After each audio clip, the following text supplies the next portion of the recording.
औरत की नजर मर्द के कौन सी अंग पर होती है, कहते हैं ना, औरत को समझना आसान नहीं होता।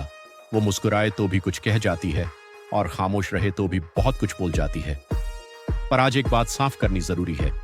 अक्सर लोग कहते हैं औरतों की नजर हमेशा मर्दों पर रहती है। सवाल ये नहीं कि रहती है या नहीं, सवाल ये है कहां रहती है।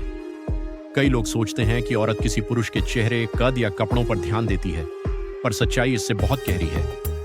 एक बार कॉलेज में नेहा और उसकी सहेली बातें कर रही थीं। सहेली ने मजाक में कहा, यार नेहा, तुम किसी भी लड़के को देखती हो तो थोड़ी देर रुक जाती हो, कहीं तुम्हें भी किसी के लुक्स पसंद आ गए क्या?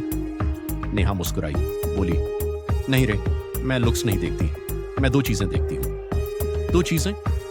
हाँ, उसकी आंखें और उसकी बातें। सहेली हंस पड़ी, बोली, अरे ये तो बहुत फिलोसॉफिकल हो गया।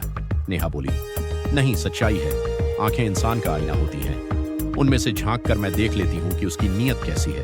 अगर उसकी नजर में सम्मान है तो उसके दिल में भी होगा, और अगर नजर भटकती है तो समझ लो दिल भी कहीं और भटकता है। थोड़ी देर रुककर उसने आगे कहा, और दूसरी चीज, उसकी जुबान, क्योंकि एक आदमी अपने शब्दों से ही अपना चरित्र दिखाता है।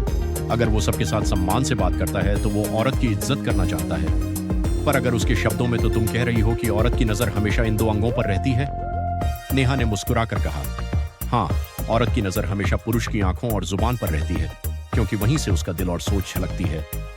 उस दिन के बाद सहेली को एहसास हुआ कि औरत अगर किसी मर्द को देखती भी है तो वह उसकी नीयत और व्यवहार को परख रही होती है, न कि उसके शरीर को। औरत की नजर मर्द के जिस्म पर नहीं, उसकी नीयत पर होती है, उसकी आवाज पर नहीं, उसके शब्दों पर होती है, क्योंकि वो जानती है असली खूबसूरती आंखों में नहीं, इरादों और इंसानियत में होती।